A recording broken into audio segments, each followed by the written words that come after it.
হায়, আমরা তো ভাবি না প্রত্যেক ইফতারির সময় আল্লাহ 70,000 লোককে জাহান্নাম থেকে মুক্তি দেন। হ্যাঁ, আপনি মনে করবেন 70,000 মুক্তি পায় নাকি? হ্যাঁ, হুজুররা কইব হাদিসে তো 70,000 আছে। আমি বলবো না, 70,000-এর চেরম এই প্রবাদ বাক্যটা সত্য। শিশুর পিতা ঘুমিয়ে আছে সব শিশুরই অন্তরে। আমিও বলবো 70,000-এর পিঠে আরো কয়েক 70,000 ঘুমায় আছে। কেমনে জানেন? এই 70,000 কিয়ামতের দিন ওটা দাঁড়াবে আর বলবে আল্লাহ অধিকার দিবে সুপারিশের। এরা দাঁড়াবে আর সুপারিশ করে কয়েক 70,000 নিয়ে যাবে, ঠিক না? যেমন আল্লাহর রসুল বৈশা আছেন, তো জিবরিল আলাইহিস সালাম হাসতে হাসতে আসছে, বড় খুশি আজকে। আল্লাহ রসুল জিজ্ঞাসা করছে এত খুশি কেন? বলছে সুসংবাদ নিয়ে আসছি, আপনিও খুশি হয়ে যাবেন। বলছে কি সুসংবাদ?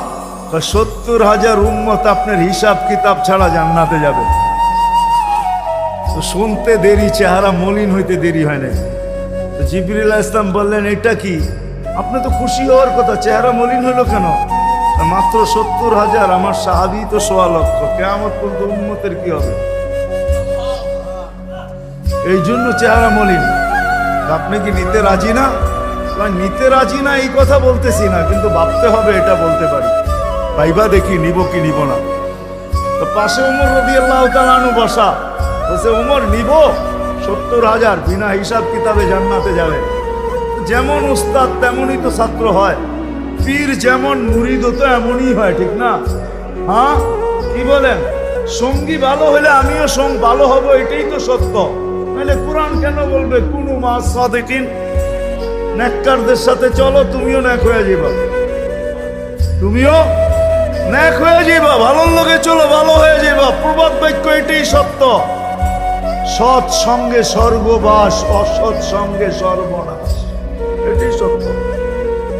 সৎ সঙ্গে সর্বনাশ, সৎ সঙ্গে স্বর্গবাস, অসৎ সঙ্গে সর্বনাশ।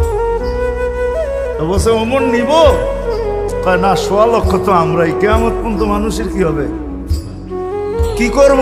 ফেরত পাঠায় দেন, বলেন বাড়ায় নিয়ে আসতে। তো বলছে মশওয়ারা হয়ে গেছে, নিতে পারি না, আল্লাহকে বলো বাড়ায় দিতে। আল্লাহ আল্লাহ, ঠিক না? আল্লাহ আল্লাহ আল্লাহ আল্লাহ।